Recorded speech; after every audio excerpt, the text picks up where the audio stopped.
아멘. 오늘 우리에게 주시는 하나님의 말씀은 스가랴 13장 1절에서 9절 말씀입니다.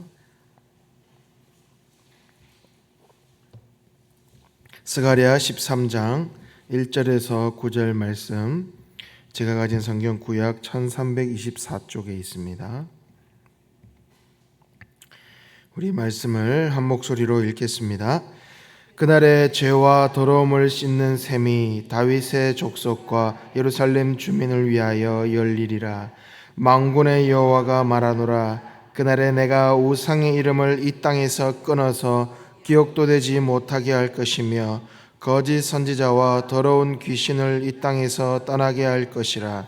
사람이 아직도 예언할 것 같으면 그 나은 부모가 그에게 이르기를 네가 여호와의 이름을 빙자하여 거짓말을 하니 살지 못하리라 하고, 나은 부모가 그가 예언할 때에 칼로 그를 찌르리라. 그날에 선지자들이 예언할 때에 그 환상을 갖기 부끄러워할 것이며 사람을 속이려고 토롯도 입지 아니할 것이며 말하기를 나는 선지자가 아니요 나는 농부라. 내가 어려서부터 사람의 종이 되었노라 할 것이요. 어떤 사람이 그에게 묻기를 내 두 팔 사이에 있는 상처는 어찌 됨이냐 하면 대답하기를 이는 나의 친구의 집에서 받은 상처라 하리라. 만군의 여호와가 말하노라. 칼아 깨어서 내 목자 내 짝된 자를 치라. 목자를 치면 양이 흩어지려니와 작은 자들 위에서는 내가 내 손을 들이우리라. 여호와가 말하노라. 이 온 땅에서 3분의 1은 멸망하고 3분의 1은 거기 남으리니 내가 3분의 1을 불 가운데 던져 은같이 연단하며 금같이 시험할 것이라. 그들이 내 이름을 부르리니 내가 들을 것이며 나는 말하기를 이는 내 백성이라 할 것이요 그들은 말하기를 여호와는 내 하나님이시라 하리라. 아멘. 사람의 몸은 약 70%의 물로 이루어져 있다고 하죠.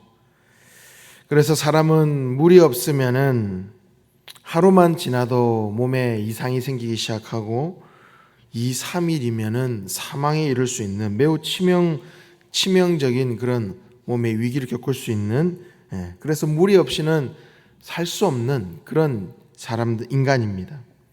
그래서 사람이 모여 사는 곳도 강이나 시내, 호수 등 물가를 중심으로 형성되어 있고, 인류의 문명의 발상지도 모두 강을 중심으로 한 지역들이었습니다. 이처럼 물이란 사람의 생존과 생활을 가능케 하는 그런 가장 중요한 요소이지요. 그런데 우리는 이 육체뿐만 아니라 우리의 영혼도 이런 갈급함을 느낀다는 것이죠. 그래서 인생은 그 갈급함, 그 목마름을 해결하기 위해서 자기 나름대로의 방법을 찾아서 갈증을 해결해 보려 합니다. 돈을 사랑하기도 하고요, 명예를 갈구하기도 하고, 쾌락을 쫓기도 하고, 입심양면을 쫓아서 살아가기도 합니다. 그러나 그런 것들이 그 갈증을 완전히 해소해 주지 못하는 것입니다. 왜냐하면 진정한 샘물, 진정한 그 샘의 근원을 찾지 못하고 헛물을 켜기 때문입니다. 바로 우리의 영혼의 갈증을 완벽히 해소해 주시는, 마르지 않는, 영원히 목마르지 않는 더러운 그 죄악을 씻어내는 샘물, 바로 예수 그리스도이시기 때문입니다. 우리는 어제 12장 10절부터 이어지는 그 이스라엘 백성에게 하나님께서 베푸시는 그 구원의 그 과정 가운데 특별히 거짓 선지자와 더러운 악한 영을 제거하는 그런 한 행위의 장면을 오늘 우리 본문에서 보여주고 있습니다. 1절에 보면 죄와 더러움을 씻는 샘, 바로 예수님의 그 보혈을 상징하는 것입니다. 그리고 1절에서 6절까지 이어지는 그 내용이 바로 죄와 더러움을 씻어내는 그 샘물 대신 예수님께서 오셔서 모든 사단의 그 권세, 사단의 세력, 거짓 선지자를 색출하는 그런 내용이 오늘 이 본문에 담겨 있습니다. 예수 그리스도의 그 보혈로 말미암아 정결케 된 그 이스라엘의 우상과 거짓 선지자가 제거되고, 그리고 선지자로서의 모든 직무를 바로 예수님께서, 예수 그리스도께서 오셔서 완성하시는 그 내용이 담겨 있는 것이죠. 바로 이것은 하나님께서 이스라엘 백성에게 친히 성령으로 말씀하시는 바로 성령의 시대가 오게 될 것이다. 성령 시대가 오게 될 것이다라는 그 예언이 바로 오늘 본문에 담겨 있는 겁니다. 바로 이 구약의 예언이 바로 이 예수님의 오시는 그 구속 사역으로 완성되는 그런 신약 시대의 특징을 미리 예언하며 보여주고 있는 것이죠. 바로 이 성령의 시대는 하나님을 아는 지식이 이제 모든 믿는 백성들에게 이제 주어진다는 것입니다. 바로 그 구원의 은혜가 선포된다는 것입니다.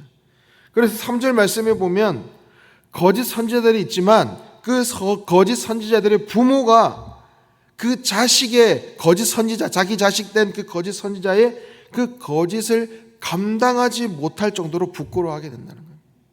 그리고 4절에는 심지어 거짓 선지자 자신 스스로도 자신의 그 거짓 예언을 부끄러워하고 숨기게 될 것을 선포하고 있습니다. 그리고 결정적으로 7절 말씀입니다. 우리 7절 말씀 다시 한번 읽어보겠습니다. 7절입니다. 시작. 만군의 여호와가 말하노라. 칼아 깨어서 내 목자, 내 짝된 자를 치라. 목자를 치면 양이 흩어지려니와 작은 자들 위에는 내가 내 손을 들이우리라. 아멘. 여러분, 여기서 내 목자, 내 짝된 자를 치겠다, 이 말씀은 어떤 말씀입니까? 바로 하나님께서 사랑하시는 독생자 예수 그리스도를 십자가에 못 박으시겠다는 거예요. 예수님을 희생제물로 삼으시겠다는 거예요. 그러니까 하나님께서 회복을 시키시는데 어떤 과정을 통해서 회복시키신다는 겁니까? 바로 예수님, 그 독생자 예수님을 그 목자를 치심으로 그것을 해결하고 그 회복의 과정을 이루시겠다는 겁니다. 너무나도 하나님께서 이 백성들을 향한 그 사랑, 그 애절함이 구구절절히 담겨 있는 것입니다.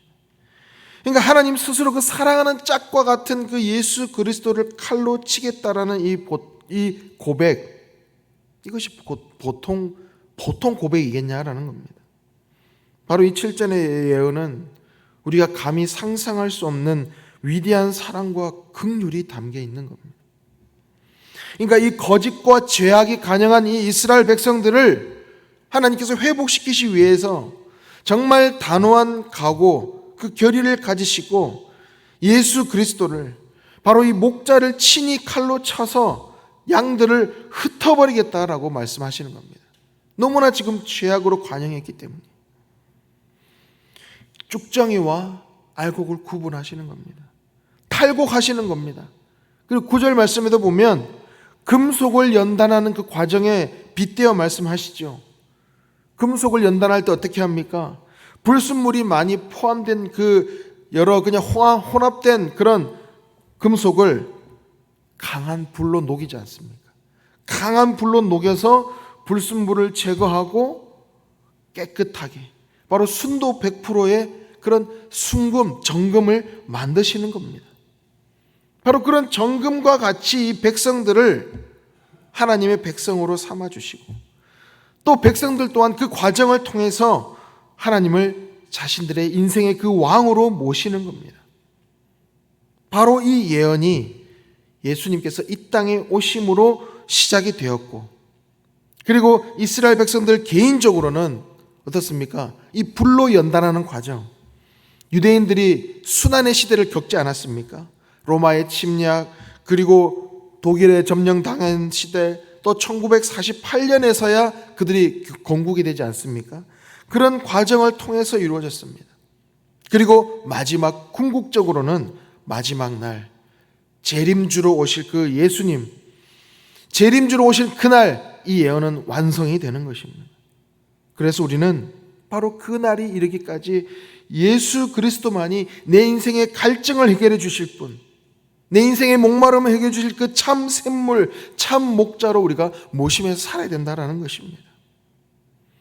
여러분, 사막 한가운데 우리가 놓였다고 생각해 보십시오. 우리에게 가장 필요한 것은 어떤 많은 돈이나 음식이 필요하지 않습니다. 화려한 옷이나 화려한 어떤 내 명예가 중요치 않아요. 한 모금의 물이 중요한 겁니다. 내 목마름을 해결해 줄 그 물이 중요한 겁니다. 바로 자신에게 전 재산을 내가 써서라도 이 한 모금의 물을 우리가 구할 겁니다. 바로 우리의 영혼도 마찬가지입니다. 죄로 인해서 목말라 죽을 수밖에 없는 그 한 영혼에게 그 갈급함을 해결해 줄 그 샘물이 필요한데, 바로 그 샘물의 근원이 예수 그리스도이시다라는 겁니다. 이 세상 어느 것도 인생의 문제, 죄의 문제, 죽음의 문제를 해결해 주지 못합니다. 오직 십자가에서 흘리신 그 예수님의 보혈만이 우리의 죄를 씻어주고 우리를 새로운 생명으로 영원한 생명을 얻게 할 수 있다라는 것이죠. 그래서 우리는 우리의 인생의 이 가람, 우리 인생의 이 목마름을 다른 것에서 구하지 말고 예수님께로 나와가서 예수님의 그 보혈의 그 샘물에서 영혼의 그 갈증을 해결하는 여러분 되시기를 간절히 소망합니다. 그리고 두 번째로는 우리의 죄악을 씻어내야 됩니다. 여러분, 한 며칠이라도 안 씻어 보십시오. 그러면 어떻습니까? 몸에서 뭐가 납니까? 냄새가 나기 시작해요. 그죠? 악취가 나기 시작합니다. 그리고 더 오랫동안 안 씻다 보면 어떻게 됩니까? 그 몸의 그 더러움, 어떤 노폐물에 계속 노출되고 계속 방치되다 보면 결국에는 병이 생기는 겁니다. 그리고 그 이후에는 목숨을 잃게도 되겠죠. 바로 물은 우리의 몸을 깨끗하게 씻어냅니다. 악취도 없애주고 우리를 각종 질병으로부터 보호하는 역할을 합니다. 우리가 인간관계에서도 그렇지 않습니까? 사람을 만나보면 보통 첫인상을 어떻게 결정하십니까? 보통 그 사람에게 나는 향기, 그 사람에게 나는 어떤 냄새로 그 첫인상의 여러 가지 중에 좌우하는 것이 바로 이 향기라는 것이죠. 여러분 한번 상상해 보십시오. 겉으로 보기에는 그냥 멀쩡한 사람인데 만약에 그 사람에게 악취가 난다 그러면, 아주 거북한 냄새가 난다 그러면 아무리 겉으로 보기에 멀쩡해 보여도 가까이 하고 싶지가 않게 되는 것이죠. 그런데 이 영혼에도 바로 향기가 있다라는 겁니다. 사람의 말과 그 사람의 행동, 그런 것들이 그 사람이 생각하는 바가 바로 그 사람에게 풍겨나는 향기인 것이죠. 그런데 죄악에 오랫동안 쩌들어 있게 되면 그 사람의 하는 말, 그 사람의 행동, 그 사람의 생각, 표정, 제스처 등에서 결국에는 그 사람에게 영혼의 악취가 느껴지게 되는 것입니다. 그리고 그것이 그 죄악이 점점 더 오래 찌들게 되면 악취에서 끝나는 것이 아니라 영혼이 서서히 죽어져 가는 것입니다. 육체의 쾌락으로 돈에 대한 끊임없는 집착과 욕심, 또는 높은 자리에 올라가려고 하는 어떤 권력, 명예욕, 이런 것들이 결국에는 우리의 영혼을 병들게 만드는 것이죠. 바로 우리는 이런 죄를 씻어내야 한다는 것입니다. 우리의 악취와 질병으로부터 우리의 영혼을 깨끗하게 하고 보호하는 그 생명의 물, 바로 그것이 하나님의 말씀의 그 샘물에서 나오는 물이다라는 것입니다. 시편 119편 9절에 보면 청년이 무엇으로 그의 행실을 깨끗하게 하리까? 주의 말씀만 지킬 따름이니이다. 하나님의 말씀은 우리가 행해야 할 올바른 그 삶의 방향을 가르쳐 주십니다. 그리고 우리 스스로의 죄를 깨닫게 하여서 회개하고 하나님 앞에 깨끗함을 얻게 하는 것입니다. 우리가 혹 예수님이 아닌, 하나님의 말씀이 아닌 다른 것에서 내 영혼의 갈증을, 또 나의 이 죄의 문제를, 또는 이 사망의 문제를 혹시 해결해 보려고 하고 있지는 않습니까? 세상의 물은 마치 바닷물과 같습니다. 마시면 마실수록 어떻게 됩니까? 더욱 갈증을 유발하게 될 뿐이죠. 더러운 오물을 계속 마시게 되면 어떻게 되겠습니까? 마시면 마실수록 우리의 영혼, 우리의 육체에서 악취가 나게 될 것입니다. 병되게 할 뿐입니다. 오직 예수 그리스도만을 통해서 하나님의 그 말씀의 샘에서 우리의 생명, 우리의 그 생명의 물을 구하여야 할 것입니다. 그곳에서만이 우리의 갈증을 해결할 수 있습니다. 바로 오늘 이 하루도 예수 그리스도의 그 보혈의 샘 곁으로, 그 말씀의 샘 곁으로 가까이 나아갑시다. 그 샘에서 솟아나는 그 샘물이야말로 우리의 영혼을 강건하게 하고 우리의 영혼을 깨끗하게 만드는 생명의 물입니다. 그 샘에서 우리의 영혼을 깨끗함을 얻고 또 우리의 영혼이 날마다 새롭게 회복되어지는 그런 영적 기쁨을 날마다 만끽하시는 우리 모두가 되기를 간절히 소망합니다. 기도하겠습니다. 사랑과 긍휼의 하나님 아버지, 우리를 구원하신 그 놀라운 능력을 찬양합니다. 그 놀라운 은혜를 입었음에도 우리는 끊임없이 죄의 습관을 쫓아가는 우리의 모습을 발견하게 됩니다. 우리를 죄와 더러움을 씻는 그 생명의 물로, 예수 그리스도의 보혈로 우리를 정결케 하여 주시고 우리의 영혼의 갈증을 완벽하게 해소시켜 주시옵소서. 세상의 쾌락, 물질 만능주의에 우리가 굴하지 않게 하여 주시고 오로지 마르지 않는 영원한 생명 대신 예수 그리스도의 그 샘물을 의지하여 살아가게 하여 주옵소서. 예수님의 이름으로 기도드립니다. 아멘. 주님께서 가르치신 기도 드리겠습니다. 하늘에 계신 우리 아버지, 아버지의 이름을 거룩하게 하시며 아버지의 나라가 오게 하시며 아버지의 뜻이 하늘에서와 같이 땅에서도 이루어지게 하소서. 오늘 우리에게 일용할 양식을 주시고 우리가 우리에게 잘못한 사람을 용서하여 준 것 같이 우리 죄를 용서하여 주시고 우리를 시험에 빠지지 않게 하시고 악에서 구하소서. 나라와 권능과 영광이 영원히 아버지의 것입니다. 아멘. 우리 말씀을 기억하며 우리 인생의 갈증, 우리 인생의 목마름을 오직 생명의 샘이신 예수님께만 맡기고 예수님으로만 해결함을 얻는 우리 인생이 되게 하여 주옵소서라고, 또 우리의 죄악의 습관, 우리의 더러운 모습, 그 생명샘에서 깨끗이 씻어내는 그런 삶이 되게 하옵소서라고 간절히 기도하며 나아갑시다. 성령으로 충만하게 하셔서 오늘도 마땅히 기도할 바를 알게 하시고 이를 통하여 모든 것이 합력하여 선을 이루시는 하나님을 경험하게 하여 주옵소서. 이단 세력, 이 세상과 교회를 어지럽게 만드는 신천지 이단 세력들의 거짓된 그 정체를 밝히 드러내사 예수 그리스도만이 유일한 구원자이심을 온 세계 열방이 알게 하여 주옵소서. 가정을 위해서 기도합니다. 부모는 자녀들의 말씀을 부모는 자녀들을 말씀으로 바르게 양육하고 자녀들은 주님 안에서 부모에게 순종하며 믿음의 본이 되는 그런 가정이 되게 하여 주시옵소서. 우리 시니어 세대를 위해서 기도합니다.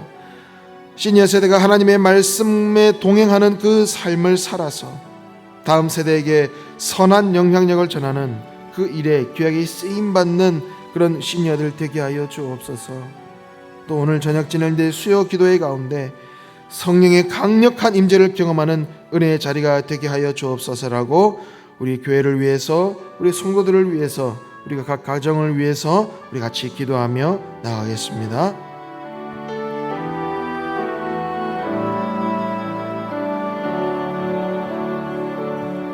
하나님 아버지, 주님 오늘 우리 영혼의 이 갈증, 우리가 어떤 노력을 해도 내 힘으로 내 능력으로 해결할 수 없는 이 인생의 갈증들, 그 인생의 아버지 주님 앞 바람을 주님 앞에 내려놓고 주님을 통해서만 이 영혼의 갈증을 해결할 수 있음을 다시 한번 아버지 깨닫게 하시옵소서.